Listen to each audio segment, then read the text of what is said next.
Hello everyone's, আমি সুমন। আমার একটা নতুন ব্লগে তোমাদের স্বাগত। আজকে হলো 25 জানুয়ারি 2025।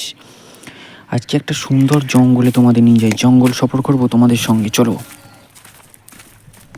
জঙ্গলটা এতটাই সুন্দর, ঘন গাছে ঘেরা, মাঝখানে একটা বড় দিঘি, তার ভেতরেই জঙ্গলটা। এই জঙ্গলে সেরম কিছু শিয়াল সাপ ছাড়া সেরম কিছু থাকে না, যদিও সেগুলোকে দেখার জন্যই ঘুরে বেড়াচ্ছি। দিনের বেলাতেও সেগুলো দেখা যায় না, কিন্তু রাত্রেবেলায় সেগুলো বীভৎস রূপ নেয় এই জঙ্গলে।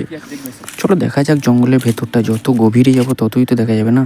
জঙ্গলে ঢোকার মুখেই পড়বে এই বড় একটা কালী মন্দির। মা কালীর মূর্তি এখানে রয়েছে, যদিও মন্দিরটা খোলা নেই বলে ভেতরে ঢুকে আমি দেখাতে পারলাম না, বাট বাইরে থেকে মন্দিরটা দেখা যায়। বীভৎস সুন্দর একটা মন্দির।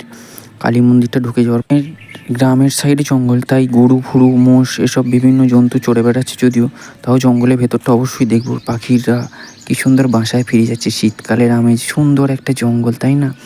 সবুজে ঘেরা, মাঝখানে পুকুর, আর পাখিরা তার নিজের জায়গায় ফুটে যাচ্ছে।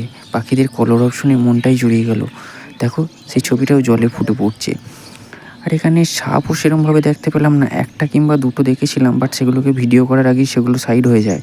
আর শিয়ালের বাসা খুঁজবো বলে আমরা তো ঘুরেই বেড়াচ্ছি। চলো জঙ্গলটা তো আজ আকাশে কুয়াশা ছিল, তাই জঙ্গলটার পুকুরের চারিপাশে কুয়াশা থাকার জন্য বীভৎস সুন্দর দেখাচ্ছে, তাই না? আমি তো জঙ্গলের পথে রাস্তা ধরে যেতেই থাকছি। দেখো বীভৎসভাবে সেজে উঠেছে, যেন চারিদিকে কুয়াশার আকাশ, পেছনে মাঝখানে একটা এত বড় পুকুর। আমি ঘুরে বেড়াতে ভালোবাসি, তাই সুন্দর একটা ভিডিও নিয়ে চলে এসেছি তোমাদের মধ্যে। প্লিজ এই ভিডিওটা লাইক করো কিন্তু, কারণ এই সুন্দর এরকম একটা জঙ্গল, বীভৎস সব কিছু জায়গা আমি তোমাদের সাথে তুলে ধরার চেষ্টা করছি। এগুলো অবশ্য আমাদের লোকালেরই, এর জন্য দূরে যেতে হয় না, কিন্তু কাছাকাছিও এত সুন্দর সুন্দর জায়গা তো আমাদের চোখের সামনেই থাকে না, যেগুলোকে আমরা না দেখারই ভান করি। দেখো পুকুরটা থেকে মন্দিরটাকে কি অপূর্ব লাগছে। কুয়াশা ঘেরা, চারিদিকে সবুজে ঘেরা এই দিঘি, তারপরে এত সুন্দর একটা মন্দির আর এত সুন্দর পরিবেশে। তোমাদের দেখা হবে পরের ব্লগে। টাটা।